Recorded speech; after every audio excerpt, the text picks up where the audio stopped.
Welcome to Fargo Talks Fargo, an unofficial podcast on the FX television show. Fargo Talks Fargo is hosted by me, Bill Lempe, and my buddy Sharpie. Sponsors for this season of Fargo Talks Fargo are TAG, celebrating Fargo and the Midwest community through t-shirts, art, and graphics. For more information, visit tagfargo.com. And Fargo Brewing Company's Wood Chipper India Pale Ale with its bold hop flavor and velvety body. Grab a pint or visit them online at fargobrewing.com. All right, so here we are. We're doing Fargo Talks Fargo.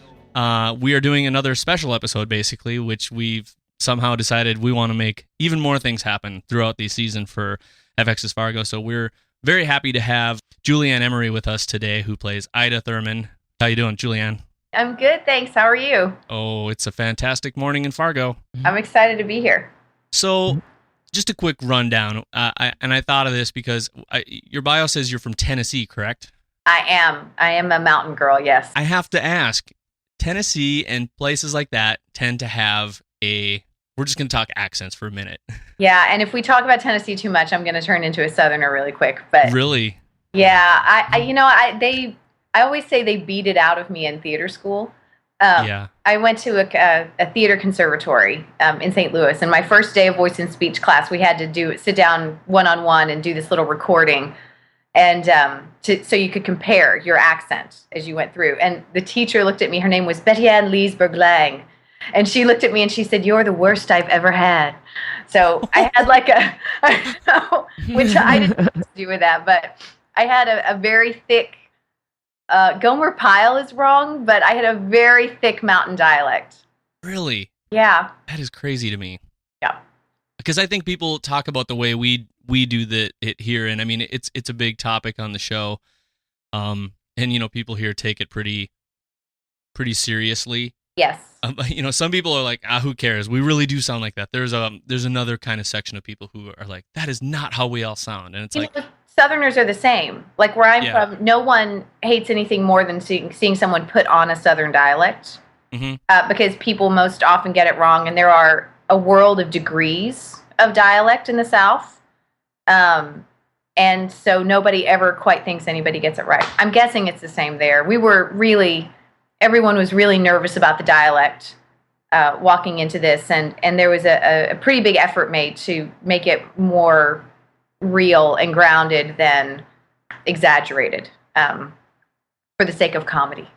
So I don't know how you guys feel about it. I actually was nervous coming on here today just because I know Tom Musgrave is from Fargo, right? He's from Valley City, which is about 60 miles west of Fargo. And then he went to college we have like, I always feel like Moorhead must feel super left out because we have a sister city that's just across the river. We're a border town, and nobody ever talks about Moorhead when it comes to like this kind of stuff. Maybe Noah Hawley will set a Fargo story in Moorhead. You never know. Season 2. Yeah, sure. I mean, I always looked at Tom Musgrave and I was like, you bastard, because he didn't have to do any. Are we allowed to curse on here? You can say whatever you want. Okay, but I was just because he never had to do any dialect work, and the rest of us are all walking around doing our lines, and I'm always arriving to set going, how quick can I see the dialect coach? Because you want to respect that. You want to respect the people, and you want to get your character right. You want to represent a real person in that space. So we were always trying to ground things. Yeah. Yeah, Tom does have that accent a little bit naturally. And speaking of like slipping back into accents, I thought as I listened back to that interview with Tom Musgrave, he was slowly sort of gradually slipping right back into a Midwestern, like really thick, like rural North Dakotan accent. It was pretty funny. Maybe he was just playing with us. He could have been. Yeah. He's that kind of guy. We walked around with it on set. Most of us stayed. I didn't stay in dialect all the time on set, but I leaned that way. Do you know what I mean? Like I just held on to the vowels while I was just walking around all day, because it's easier to drop. It's harder to drop in and out completely than it is to just sort of stay in it all day. Yeah, absolutely. Yeah. I know. I have my sisters went to college on the East Coast. And she now lives on the West Coast. So she went to college at Vassar, and now she lives in Seattle. And throughout for as many years as she's been away from Fargo, which is basically since 1989, her friends just do get a kick out of when I visit. I don't think I have an accent, but I'm well aware that I actually do. Oh, dude, I live in either Los Angeles or New York, and my family I'm from small town south on top of a mountain, and they come visit, and everyone I know just wants to sit and talk to my family. They ask me to say certain words, and then I have to refuse because I say them really funny, I think. I think it's charming. I like the Fargo dialect. I really like it. I really love it. I know there was a thing about the movie with the dialects being exaggerated, but I think it's very charming. And, there was this thing about Ida that I loved that I think is rooted in the people and the dialect. This just sort of sturdy, steady, really decent Midwestern sensibility that I think is really fantastic. I do think, though, you talk about Fargo in the movie, it was received really strange here, I think I'll say. But, I mean, that was 1996. Fargo is very, very different than it was in 1996. And people's mindsets have changed a lot. But I've always said in our podcast and what we've talked about that the same thing. Everybody from the South doesn't sound like that, but it doesn't stop people from using it, And it doesn't mean that some people from the South don't sound like that. Absolutely. So it depends on, I think, who your character is and what you're going after. But also, when the movie came out, we had never seen a movie like that.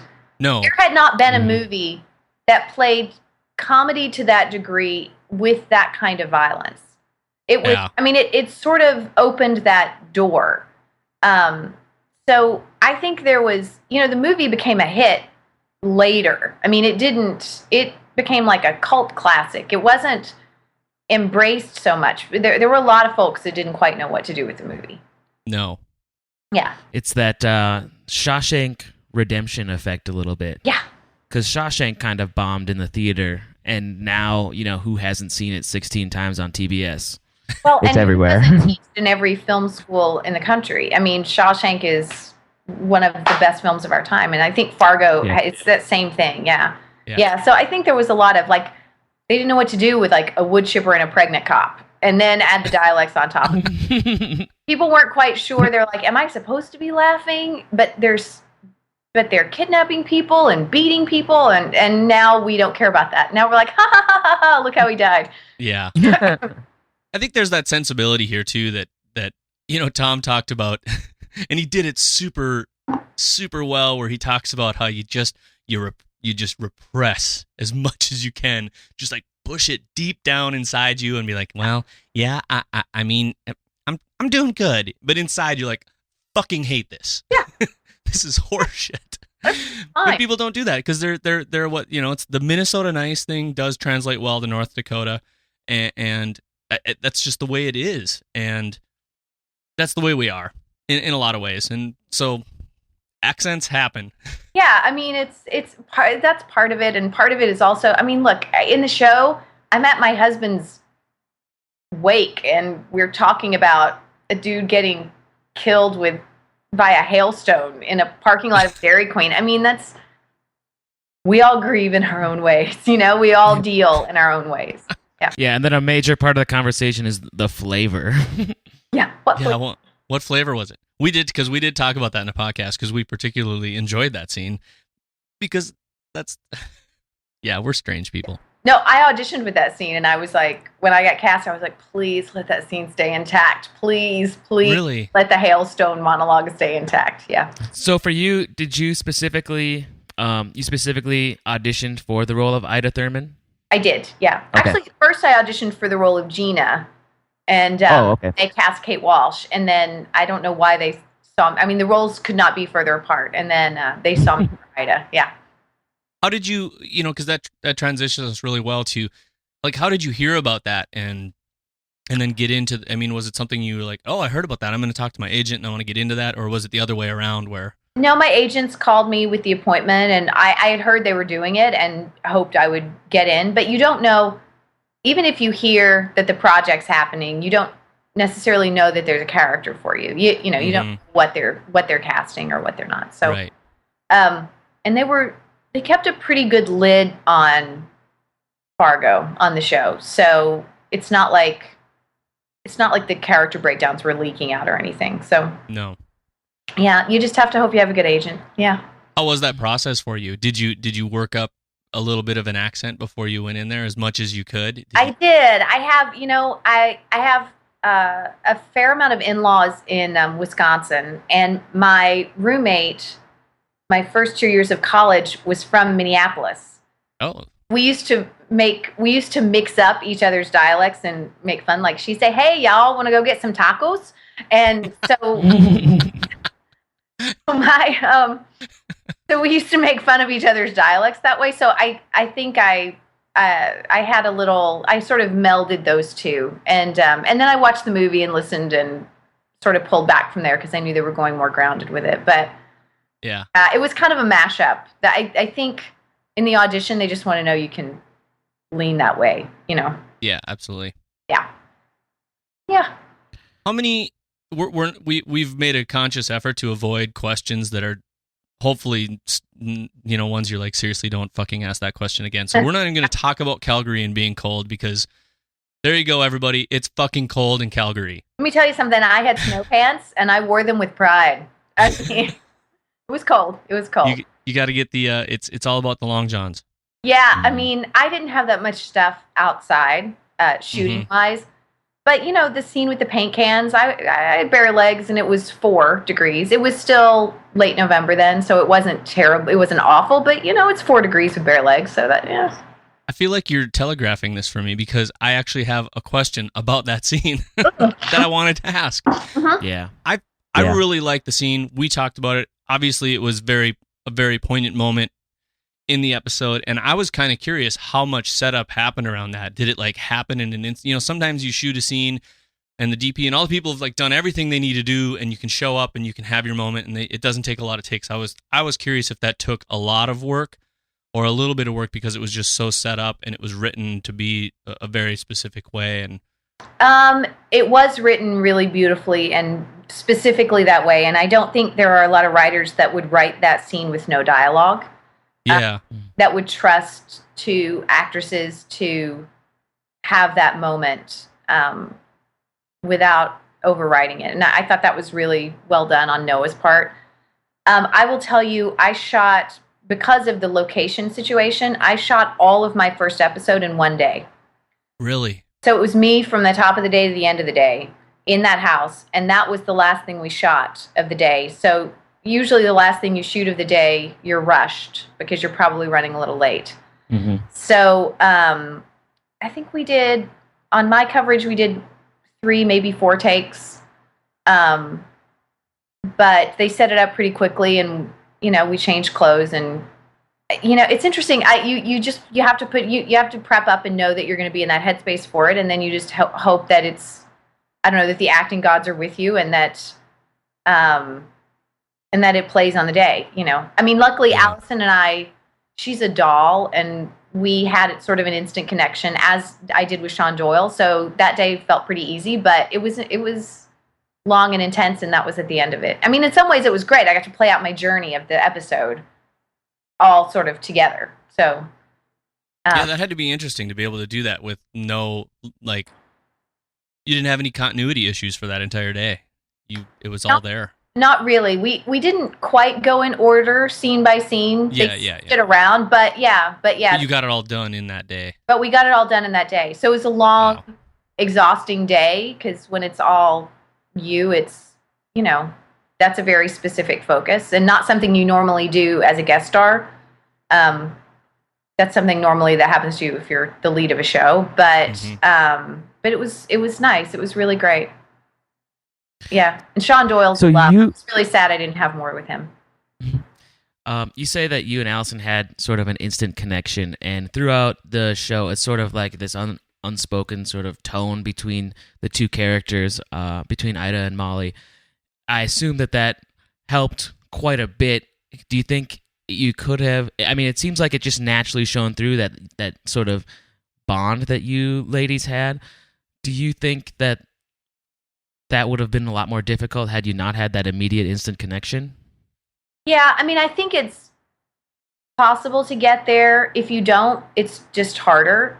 But it certainly helps. And I always felt like Ida, after Vern's death, becomes Molly's big sister.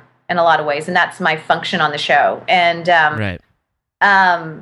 And Allison and I had that kind of automatically, so that certainly made it easier. But we also were both really conscious of knowing, we go bits of time before we see each other again, so we were conscious of knowing sort of what happened in between those things and bringing that to the scene. The hospital scene was really heavy electric in the room, and you never know how much of that is going to play camera-wise, but that whole scene of talking about Vern's death while absolutely not talking about Vern's death, we didn't want to cry during the scene because I thought it was wrong, and I cried during the wide shot out the window. Like we did it, we both would get to the end of the scene and just start crying because we were trying to not play that. We were trying to do that bear down kind of thing and take care of each other. Yeah. How much into the future within the storyline are you aware of when you're acting out scenes like that? Or do you not know any? Sometimes you know a little. Usually you only have the scene, the episode that you're working on. It really depends on the writers. It depends on the creator. Sometimes they'll give you a heads up about where something's going. If it's something gigantic, usually they'll just pull you aside and say, this is where this is going to go, so that you can lay it in. But a lot of times you have to guess and hope for the best, I think it would be helpful to not know, because then you're sort of even more immersed in this separate universe. Yeah, in some ways, you want to play out a day in the life of the character, right? In other ways, knowing where it's going affects how you build relationships with other characters. So it's helpful to know a certain amount, Okay. I like for the writers to do their thing, and I like to do my thing and see where we meet, But yeah. And I like to arc things out, so that would include sort of knowing where something is going instead of acting in a vacuum, scene by scene. But yeah. So talking about that kind of unspoken bond that Molly and Ida have, I mean, and I know you maybe won't be able to speak to too much of this, but we'll just see what happens. I thought it was really interesting in the scene at Lou's where I couldn't help but thinking that they had such a bond, that big sister thing going on, and that Molly had such a, we got him, the right guys in jail kind of thing, and Molly's face and just her body language was saying, like she's going to cough and be like, bullshit. Yeah. But she can't. And I told Sharpie before we got on here that I said I couldn't help but think if that bond is still there, or if over the course of the year they haven't had as much time together anymore. And it's because I kept thinking, oh, is Ida going to pick up on this? And now she's laying in her bed, kind of feeling the same way where we're okay. Like Molly, I just don't know. I felt like they had I'm making hand gestures, and nobody who's listening to this later will understand what I'm doing. They had that thing, and then I just have a hard time believing that it was broken down enough that she maybe wasn't picking up on it, but understood that it wasn't a good time. That's just my thought. So I think that there's a lot about Ida. For example, we never really see Ida cry. We see her get the news, and then we see her at the wake taking care of everybody else. I think Ida goes home and cries in her bed alone. Right. Yeah. And she takes care of everybody else. And so for my money, Ida knows that Molly's not settled on the whole thing, and there's probably something bothering her, but she's not going to rock that boat, unless Molly's ready to talk about it. She's not quite going to go there. If there's an inkling for her, which I think there is, she's going to want to take care of the baby, take care of life, take care of everybody else, and hope that it works itself out in the end. I think a lot of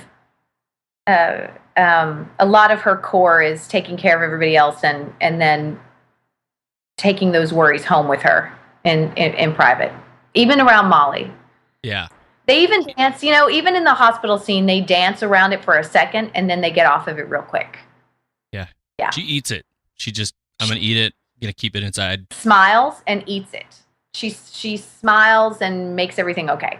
How Midwest. Yeah. very Midwestern, and Vern did the same thing for that matter. I mean, they are those people, and I always thought that was the core of her. Actually, yeah. All the way down to the paint. All the way down to the paint. Even though it's a minor gripe, but he's just like, oh, that Ida. She's so crazy. He hangs up the phone, and they just didn't show us the scene where she's like, what the fuck is she doing? I know. My fucking wife. No. Oh, that crazy gal. Hopefully she's making a tuna hot dish. I wrote this thing in my character work because we have that moment Vern and I do at the table where we talk about the guy with the underpants, and we both kind of grin at each other, and I was like, oh, that's why she married him. She thinks he's such a crack up.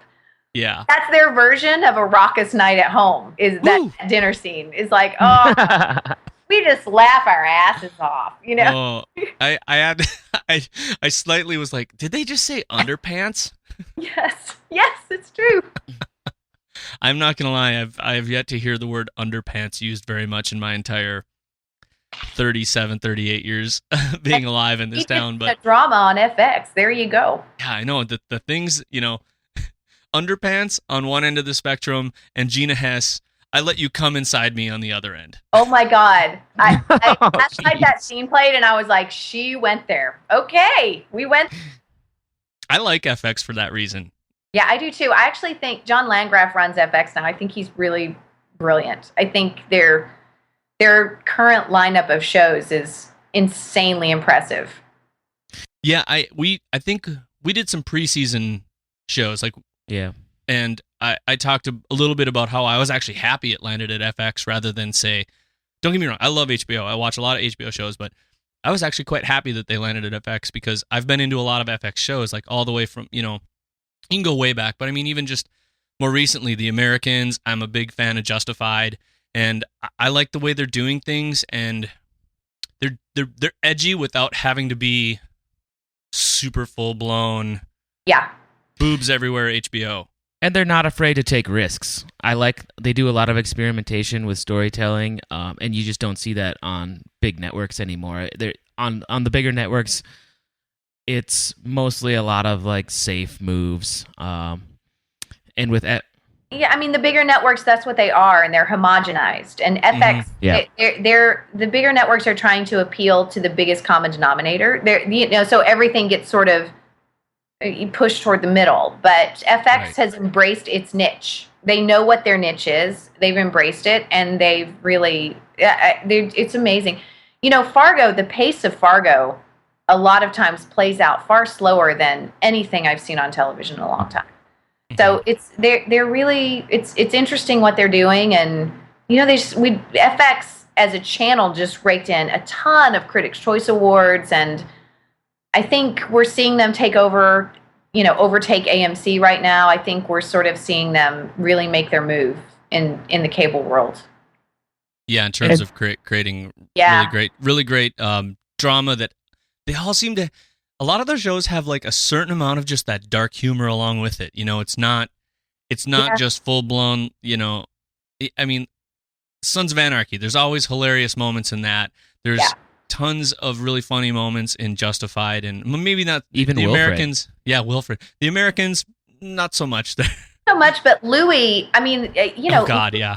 I don't know that Louis gets picked up as a comedy anywhere else, as a half-hour show. I mean, Louis is brilliant and so specific, and who picks that up? It's and that sort of humor has infiltrated their dramas too. It's really great. It's a great network. I'm really proud to be on it. And speaking of sort of new paradigms, you've been experimenting with some online content as well, right? Yeah, it's been a while. Like 4 years ago, I wrote the pilot for a web series just to see if I could, and that turned into 21 episodes of a web series called Then We Got Help. We're still up at thenwegothelp.com, and it's beyond micro budget. We shot it on $150 camcorders from Best Buy. With some, shotgun mics and stuff, but it was a great experiment for me as a writer director. And we have amazing actors. My husband is like a Broadway actor. So we just both pulled in pals that we love, that have a great temperament and great talent at the same time. And it's really, it's fun. It was a challenge, and I love that space. I'm very proud to be in the digital space. I'm talking about doing some more web series, and it started me sort of on a filmmaking track that I won't get off of. I'm writing a couple of pilots right now for production companies in LA, and I'm grateful to the digital world for opening that door. But it's a different, that space, at that time, we shot on little consumer-grade camcorders, and we got attention. We won some awards and got included in write-ups in Variety, and now the space is much larger and harder to enter, I think. I mean, Hulu is doing long-form content, and Machinima now is acting like a studio for digital content. So it's a great world. It's an interesting world, and for creatives, I think it's really good news that world exists. It's a great place to cut your teeth. It's a great place to get your foot in the door. It's possible to still experiment in that world. I mean, the digital world created small business television, and we have never had that before. We only ever had corporate television, right? Yeah. So there are communities that are being spoken to in the digital world that don't get content for themselves anywhere else. So it's I'm really proud to be part of that world. It's good. Rock on. So in that though, I did notice we're just break away from Fargo to just talk about you a little bit. Because I see that working on that was Susan Ferrara. Yeah. And is that the same project you're currently working on now? No, I'm directing. Did she write? She's a playwright, actually, okay. and also an actress. Obviously, she was on my web series. Sam McMurray actually plays her dad on my web series. She's quite wonderful on it. But I am directing a one-woman show that she wrote, and that's right, yeah. Yeah, and we're currently doing a workshop of it through Terra Nova here. We have a reading on the 16th at Cherry Lane in New York, and in the fall it'll be part of the United Solo Festival off Broadway. Okay. Yeah. I wanted to touch on that a little bit because actually, if I'm remembering correctly, New York State in general is actually our third largest audience. Oh wow! In terms of listening to our podcast, so actually it's number 2, I think it might be. So I just wanted to give you a chance to talk about that because we have people there and where they can go and check, because it's The Wonder, right? Yeah, The Wonder. It's called The Wonder, and I will have the information up on my website. I don't yet, but I have been tweeting about it. But the 16th, we're doing the reading at Cherry Lane, and then October 29th, we go up at United Solo on Theater Row off Broadway. So yeah, come on out. It's a great show. She's a brilliant actress. It's my first directing gig on stage. I've directed some short films and obviously my web series, but it's exciting because it's an exciting piece. Yeah, it looks like it. Yeah, it's good stuff. I'll try to send my friend lives. I have a couple friends who live in New York. Oh yeah, send them out if they. I will alert them. And say hi. I will be there at every performance. That's fantastic. So, I feel like coming back to Fargo. I feel like we're not done with Ida yet, are we?